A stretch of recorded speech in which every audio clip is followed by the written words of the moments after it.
okugaanibwa kwa Martha Karua okuyingira Uganda wali ku kisaawe Entebbe kyongedde okukakasa nti ekisooka bwe tutandikira ku mutendera gwa Pan-Africanism, kubanga ekyo Museveni ne Muhoozi atera okukyogera. Pan-Africanism baagala nnyo okugamba okugatta Africa n'omutima ogwagala Africa. Bwe tudda bwe tuva katugeze ku Africa tudda katugeze ku East Africa nga block eya East Africa. Aho kati omutendera ogwo ogw'okugaana ku mutendera ogwo ogw'okugaana Martha Karua bwe tuba tusse nti East African Community amateeka gaayo gagamba ki?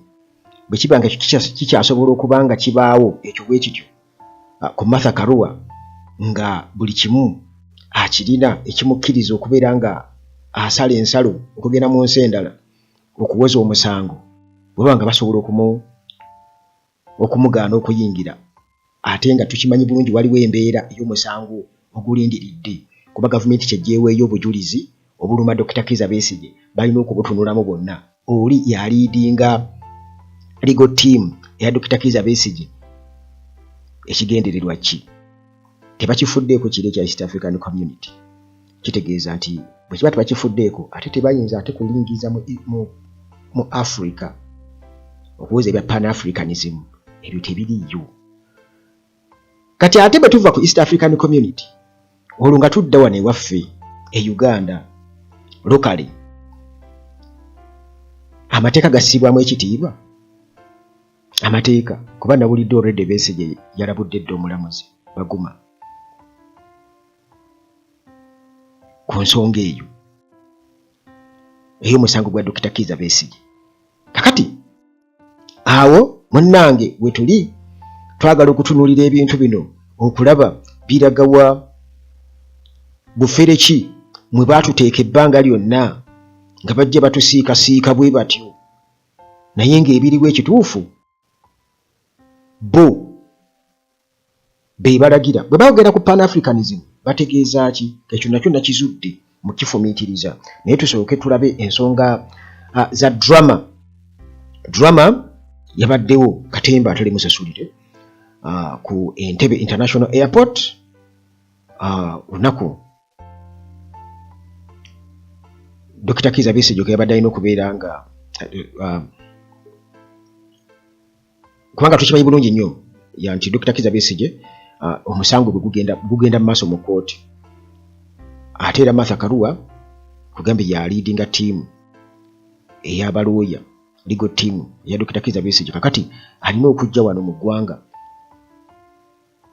okutunuulira ensonga ezo, so nga ate jjukira nti Lukwago nga y'omu ku abo, kubanga Lukwago wano e Uganda yakiddukanya, kati ate overall ye Martha Karua. Kati Lukwago bamukutte bamusibye bamutaddeko emisango naye baagala omuteeka ku fayiro ya Dr. Kizza Besigye. Okitegeera, Martha Karua agezaako kujja, kitegeeza nti kati fayiro zonna ezo alina zitunulamu byonna naye bamugaanye ddayo. Kiba kitegeeza ki? Kitegeeza nti omukono ogwasiba Dr. Kizza Besigye ne Lukwago gutambulira ku byagwo so si ku mateeka ga kkooti. Yensonga lwaki okiraba nti okumusaavinga Muhoozi kkooti okusala bamusaavinge yeewozeeko omusango gw'okutuga Besigye nti Erias Lukwago alina kukwatibwa era ne Martha Karua alina kugaanibwa kuyingira ggwanga. Kati yensonga ki okiraba nti bwe tugenda ku mutendera gw'ensi yonna kitegeeza nti kati y'ebya Malis, kitegeeza omusango gwa Dr. Kizza Besigye teguliyo. Kati already gwakulosinga dda line oba gwava dda mu ssaako ey'amateeka, kuba kati ebyo bitandise okubeera nga bibaawo byongera okubeera nga bikulaga okuleka mpozi nga ebintu obiraba bulala nga bannaffe abamu b'obalaba kubajja balaba bamugobe addeyo bwe batyo. Kakati munnange nga bwe nkutegeezezza nti ekyabadde wali ku Entebbe Airport, jjukira nti Lukwago yabadde atwaliddwa mu kkooti olunaku olwajjo nga eno tulaba ate Martha Karua naye bamugaana okubeera ng'ayingira mu ggwanga.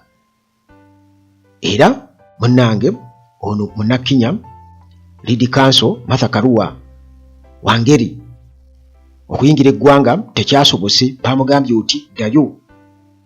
Kati nno yabadde azze ate okubeera ng'abeerawo nga bawulira okusaba kwe baali bataddeyo okw'okweyimirirwa bail application gye babadde bataddeyo wali mu kkooti y'e Makindye ku musango gwe baateeka ku Erias Lukwago ogwa misprision of treason ogw'okumanya kubanga jjukira nti kati ye yali looya wa Dr. Kizza Besigye oba looya wa Dr. Kizza Besigye. Baga nti mu kiseera ekyo Besigye bwe yali ngambo anoonyeza emmundu n'engeri gy'attamu Museveni n'okuggyako mbu Lukwago yaliwo mbu n'abimanyako n'atamuloopa. Naye kye neebuuza nti tukimanyi bulungi nnyo nti Museveni omugenzi Oulanyah yagamba yali looya wa Kony. Looya wa Kony era ng'amusisinkana ne boogera. Kati ate ekyo kubanga waliwo amateeka agafuga balooya nti looya takkirizibwa, looya takwatibwa mu ebyo. Looya takwatibwa mu ebyo yabeera awo nnyutu kubansi asobola okumanya naye teyeetaba mu kikolwa. Era ye amateeka gamukkiriza okuwolereza omuntu we kuba aba client we. Kakati munnange mu mateeka mapya ge baawandiika ag'omu State House ndowooza ebyo byonna tebiriimu. Kakati Martha Karua munnange yatuuse ku airport era nga yabadde azze ekyewuunyisa n'akulira Law Society y'e Kenya nga ye president waayo Charles Kanjama Charles Kanjama. Kakati ono ye baamukkiriza okubeera ng'ayingira, naye ate Martha Karua ne bamugamba ddayo e Nairobi newankubadde ng'alina valid law practicing license. Agirina license ye emukkiriza okubeera ng'awoza emisango okubuuka booda. Agirina bulungi nnyo era wano baagikakasa kubanga n'okugikakasa wano mujjukira nti kwaliko kalumanywera. Era nga Uganda Law Society emumanyi bulungi nnyo.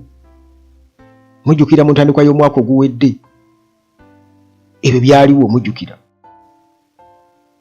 baagimuwa eri valid practicing license ye eya law, naye bamugamba ddayo. Kakati Lukwago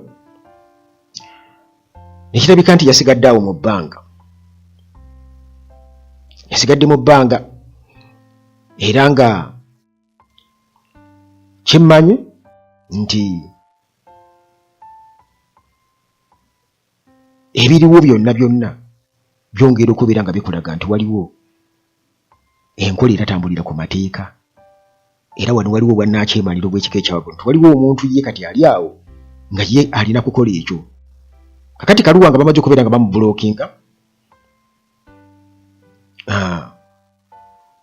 bamaze okubeera nga bamubulookinga okubeera nga addayo Nairobi, talina kujja wano Uganda. Lukwago naye naddizibwayo mu kkomera. Kakati kitegeeza nti legal team ya Dr. Kizza Besigye egenda kubanga esanga akaseera akazibu okubeera nga yeeyongerayo mu maaso okukwasaganya omusango guno ogwa treason ogwa Dr. Kizza Besigye. Ate nga kakati mu kuddamu olutuulo oluddamu mu kooti okuddamu okutuula bagenda kuba batunulamu kuba kati obujulizi jjukira baabawa obujulizi babutunulemu bo nga abawolereza Dr. Kizza Besigye ttiimu ya Martha Karua. Kakati mu kubawa obujulizi babutunulemu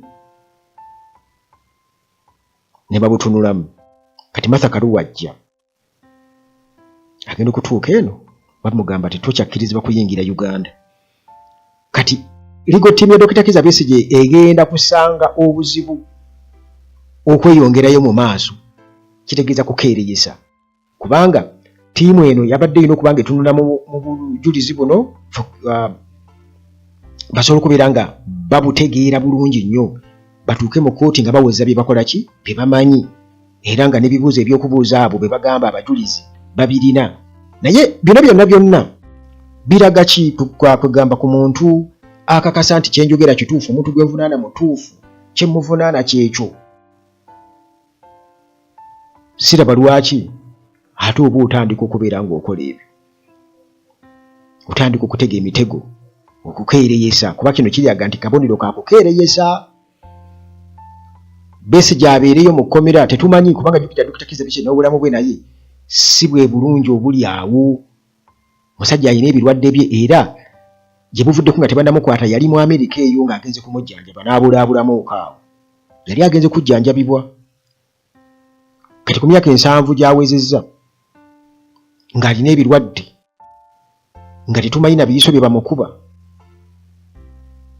kubanga neyo ensonga naye eri awo muganda wange wandibaawo omuntu agamba nti ndaba Museveni agenda naawe wendaba nti ono ye gikoze eki gimuwubidde akabero naawe olina okugira oti naawe nedda tagenda yekka nze bwentyo bwe mbiraba nti kiyinza okubanga waliwo omuntu atayagala kugenda yekka kubanga ye ali ku proper medical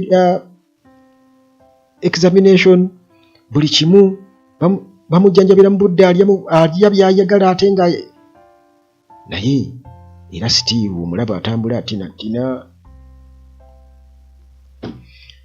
akati nno munnange byebyo ebyafudde wali ku kisaawe Entebbe era Martha Karua mu musango gwa Lukwago yabadde alina okujja abeewo ne bamubuloke tetumanyi oba kati ate Dr. Kizza Besigye kubanga bwe gunaaba weeguli n'ajja era nti oba banaamugaana kuba kati tugenda kuba tukitunulira tukirabe naye nga awo oba obuuza ani yalagidde nga bannaffe ababuyabuya abamu bwe batera okugamba kati mwani yabagambye nti Muhoozi ye yalagidde mwani yabagambye nti Muhoozi abeera eri munsobera temukoba kumwogerako abeera kati ani yabagambye yabaddeyo yakola ku airport kati otumya reasoning y'abantu abamu n'ogamba bannange tulabye naye tulabye